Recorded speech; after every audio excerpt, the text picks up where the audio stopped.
Are Austin and San Antonio merging into one megacity? We're going to show you what we've been seeing. So we talked in a previous video about the I35 Corridor, which runs from San Antonio all the way up past Austin, all the way to Dallas actually.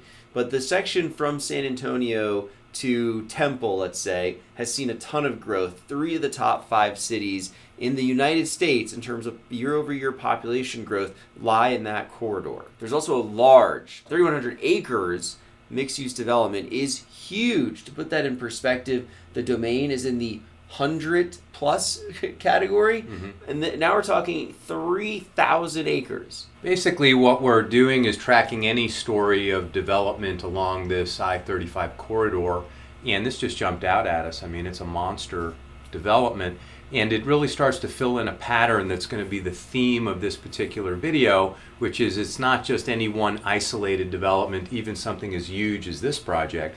It's the synergy that's created when you start putting these pieces together. Basically, the key to this particular project is it's an integrated mixed-use development all the way, from industrial sites to schools and everything in between. The CEO of RREAF Holdings said, "Our current plans build on the exciting economic momentum in Texas. We have seen tremendous interest in commercial opportunities, and this property is ideally situated to become a commercial and industrial hub." Situated, huh? I might be meaning its proximity to both Austin and San Antonio there. So they're going to do single-family lots with build-to-rent. There's going to be townhomes, multifamily. There's going to be athletic fields, fitness, pavilion, hiking, biking trails. There's going to be a whole lot of stuff in this master plan community. Sounds like an awesome place to live. Yeah, and as we're going to see, as you get into some of the details, it's not as easy as it sounds. And so there's some logistical details that need to be worked out, and logistics is a key word on these videos that we're doing today. So the key thing here, it's not just a huge development, whether it's 3,200 acres, give or take a little bit. That's massive, but that's not the main part of the story. The main part of the story is the synergy that we're beginning to see and have seen the pattern for quite some time on that I-35 corridor that we highlighted previously, and now we're going to dig into San Antonio a little bit. We haven't talked much about San Antonio. Most of our focus has been to the north, Taylor, Hutto, where Samsung is going in, Temple with Meta, but San Antonio has been quite active also. And so one of the key industry sectors driving San Antonio, if you'll pardon the pun, is the EV automobile industry or segment of the industry, where San Antonio is really well positioned. Navistar is opening a 900,000 square foot facility to accommodate the EV production. Huge announcement there. That's not the only one. Toyota has already been doing their electrified fleet manufacturing in the area. See by their little red dot there.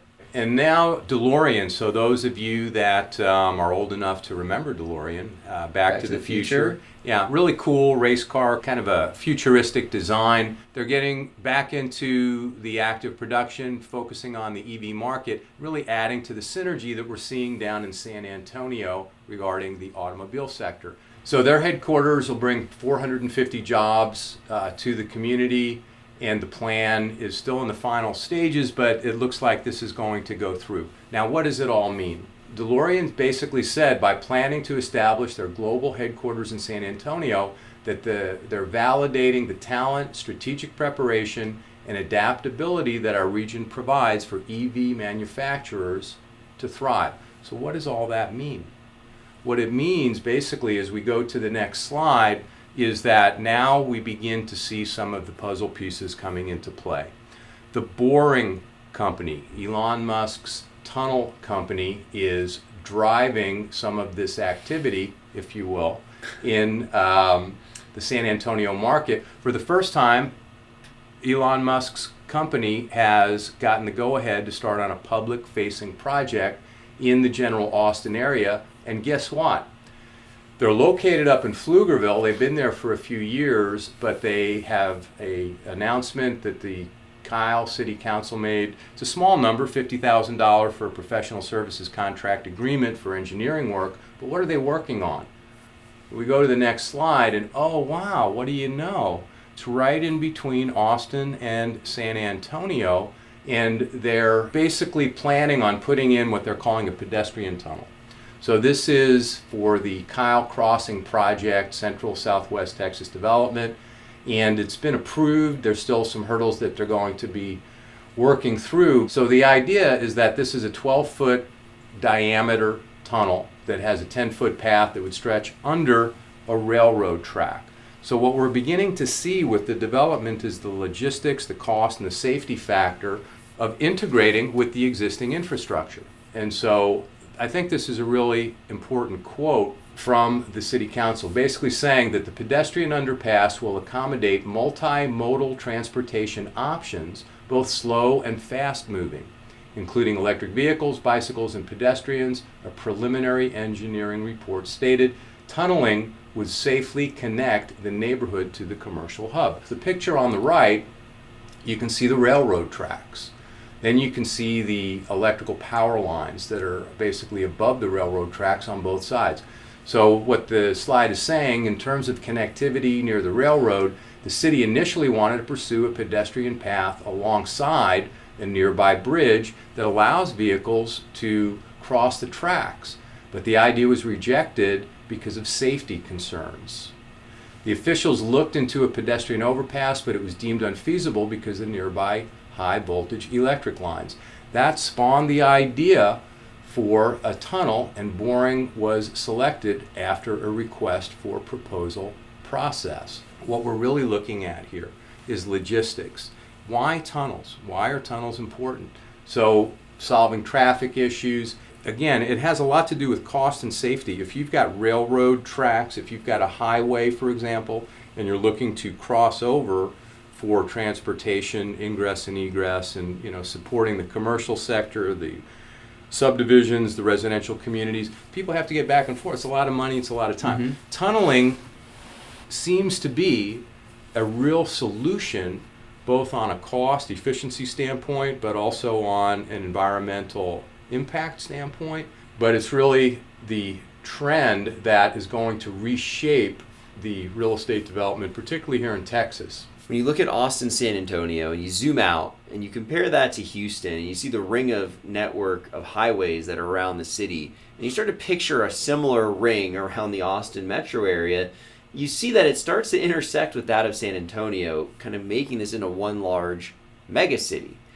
And if you take also the fact that we could have tunnels built by the Boring Company and potentially hyperloops all connecting, you can go from San Antonio to Austin quite quickly, and it's probably the easier of these to connect because it's a shorter distance, right? They could also do this to Houston, even go up to DFW, and create this triangle. Eventually, could be one large mega city. Yes. But initially, the simpler thing is this merging of Austin and San Antonio, Austin being one of the fastest growing cities in the country, so it's easy to see the population, the development coming to build that further south where there is availability of land and there is already some infrastructure, be able to piggyback onto San Antonio, which is actually a larger city. Yeah, and one thing that a lot of folks don't know is that, everybody knows that the Boring headquarters is in Pflugerville. But what a lot of people don't know is that the Boring Company also has a site in Bastrop. And that's really where a lot of their sourcing of materials is coming from, a lot of the early stages of the manufacturing and some of the other industrial uses. So when you really start putting the pieces together with Bastrop to the southeast, San Antonio to the southwest, all that's going on with the EV automobile sector happening down there. As a result of all this activity, the two cities could evolve into a megalopolis where you can avoid the exurban maze by driving an EV at 150 miles an hour, David, in an underground tunnel, get to your destination, changes the whole game. Is it going to be a single city? No. Is it going to be a metroplex? I'm pretty sure that we're already moving in that direction. It's pretty clear. Whether or not it'll be filled in completely is anybody's guess. Depends on how long you can hang around to keep an eye on what's happening. But ultimately, it's going to happen. And now is the time to be ahead of the curve and invest in the area that best suits your goals and objectives, whether it's as an owner-occupant to be on the fringe of development or to invest in even industrial properties, commercial properties. There's just a ton of opportunity here. If you want any information on exploring any of these areas for your real estate needs, please reach out to our team. David Shapiro, I'm a real estate agent, investor, and developer. My colleague Lee Abraham, who brings over 40 years of real estate experience, including being an appraiser. So we have a ton of background and experience that we can help you out with. So don't hesitate to reach out. If you like the video, share it with a friend, hit that bell button to get notified of upcoming videos. And we look forward to seeing you in the near future.